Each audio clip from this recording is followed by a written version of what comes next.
De Césarée à Golgotha, de la révélation à l'accomplissement. Bienvenue dans ce parcours biblique où nous explorerons les Écritures selon une méthode simple et profonde. Lecture, observation, questionnement et application. Que le texte nous éclaire et que nos cœurs répondent. Salut à tous, nous sommes très heureux aujourd'hui. Nous sommes à notre 26e épisode. Nous remercions le Seigneur pour ce parcours qu'il nous permet de faire. Et nous nous excusons aussi parce que nous accusons un certain retard dans la publication de nos vidéos. Cela est dû à quelques difficultés techniques, mais nous espérons bien pouvoir nous rattraper très bientôt. Et aujourd'hui, nous allons faire notre lecture dans Matthieu chapitre 21 et nous allons lire du verset 28 jusqu'au verset 32. Lisons attentivement pour laisser la parole parler de par elle-même. Que vous en semble? Un homme avait 2 fils, et s'adressant au premier, il dit: Mon enfant, va travailler aujourd'hui dans ma vigne. Il répondit: Je ne veux pas. Ensuite, il se repentit et il alla. S'adressant à l'autre, il dit la même chose. Et ce fils répondit: Je veux bien, Seigneur. Et il n'alla pas. Lequel des deux a fait la volonté du Père? Ils répondirent: Le premier. Et Jésus leur dit: Je vous le dis en vérité, les publicains et les prostituées vous devanceront dans le royaume de Dieu. Car Jean est venu à vous dans la voie de la justice, et vous n'avez pas cru en lui. Mais les publicains et les prostituées ont cru en lui.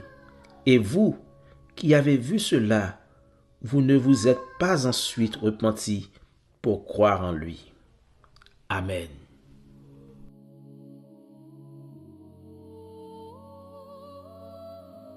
Maintenant, faisons nos observations. C'est un texte assez court. Il y a beaucoup d'observations, mais nous allons retenir quelques-unes. Aujourd'hui, je vais vous communiquer 6 de ces observations. Mais rappelez-vous, vous devez faire vos propres observations. C'est très important pour votre âme. C'est très important pour le processus de notre voyage de Césarée à Golgotha. Donc, faisons les observations que nous devons faire, excusez-moi, et les observations que j'ai pu mentionner et qui sont plus importantes de préférence. Et nous allons voir ce que le Seigneur a à nous dire aujourd'hui. D'abord, Jésus parle, c'est Jésus qui parle, et nous voyons qu'il donne une histoire qui est une image, mais il présente 2 fils. Mais 2 fils, cela correspond aussi à 2 attitudes. Nous voyons, il y a 2 fils, et le premier fils a commencé par désobéir son père, puisque son père lui a demandé d'aller à la vigne, d'aller travailler. Mais lui, il a choisi de dire non. Mais ensuite, le texte nous montre qu'il s'est repenti. Il a donc eu 2 actions. Une première action, c'est la désobéissance, et ensuite est venue la repentance. Troisième observation, et si nous pouvons considérer cela, c'est que il y a eu le deuxième fils, lui aussi, qui a fait 2 actions. La première de ces actions, c'est qu'il a eu une sorte d'obéissance. Mais après cette obéissance, il n'a rien fait, il a pratiquement désobéi. Donc en réalité, c'était une obéissance apparente, puis vient une désobéissance manifeste. 4e observation, c'est la question que Jésus pose à ces personnes. Mais à qui Jésus s'adresse? Il s'adresse aux sacrificateurs et aux anciens du peuple. Et c'est ce que nous avions vu dans l'épisode précédent où il leur avait posé des questions concernant son autorité, et lui, il leur avait retourné la balle en leur demandant d'où venaient Jean, du ciel ou des hommes, et se sentant en difficulté de répondre, parce qu'ils ne pouvaient pas donner une réponse sincère, ils ont refusé de répondre, et Jésus n'a pas répondu. Et c'est suite à cela que Jésus a posé cette question. Et il a d'abord donné une parabole, puis il a posé la question pour dire lequel des deux, le premier fils ou bien le deuxième, a fait la volonté du Père. Et autre observation qu'il faut faire, c'est ce que Jésus dit à la fin à ses chefs religieux. Qu'est-ce qu'il leur dit? Il leur dit que les publicains et les prostituées vont les devancer dans le royaume de Dieu. C'est-à-dire, ils vont passer avant, devancer. Et dernière observation, c'est que Jésus a expliqué pourquoi, et il leur a dit que eux, ils ont vu cela et ils n'ont pas cru en Jean-Baptiste. Parce que, rappelez-vous, il était en train de parler de Jean et il leur montrait que vraiment, Jean était venu et dans la voie de la justice, et eux, ils ne se sont pas repentis, alors que les publicains et les prostituées se sont repentis. Maintenant, posons-nous quelques questions.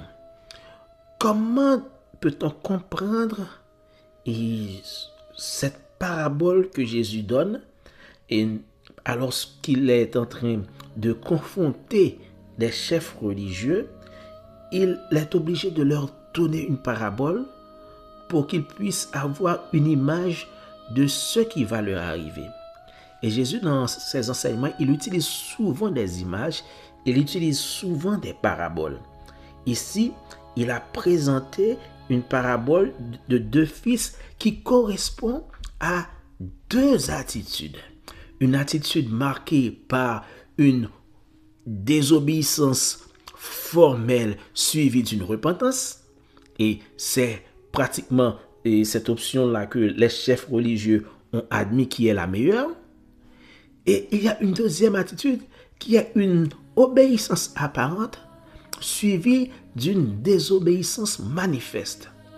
Et là, c'est ce qu'il ne faut pas faire. Mais en présentant cette parabole, remarquez quelque chose dans l'attitude du premier fils, c'est qu'il s'est repenti. Et c'est la repentance qui a changé le cours de son histoire. La repentance est importante. Par contre, le deuxième fils, remarquons comment il a réagi. En premier lieu, il a dit « Je veux bien, Seigneur ». Il n'a pas dit « Je veux bien, Père ». Il a dit « Je veux bien, Seigneur ». C'est comme pour dire que au-delà des liens de paternité, je crois que tu es mon maître. Mais malgré tout, il n'a rien fait. Il a faim de dire quelque chose. Il a faim d'obéir, mais en réalité, il n'a pas obéi. Maintenant, il y a une autre question qui m'est venue. C'est lorsque Jésus a dit que les publicains et les prostituées vont devancer, ils devanceront les chefs religieux dans le royaume de Dieu. Mais pourquoi devancer? Est-ce que cela veut dire que les chefs religieux sont d'office dans le royaume de Dieu et que les publicains vont arriver avant, ainsi que les prostituées? Est-ce cela? Et personnellement, je n'ai pas une réponse, mais n'oubliez pas, nous sommes en train de réfléchir ensemble. Et c'est le but de cette série.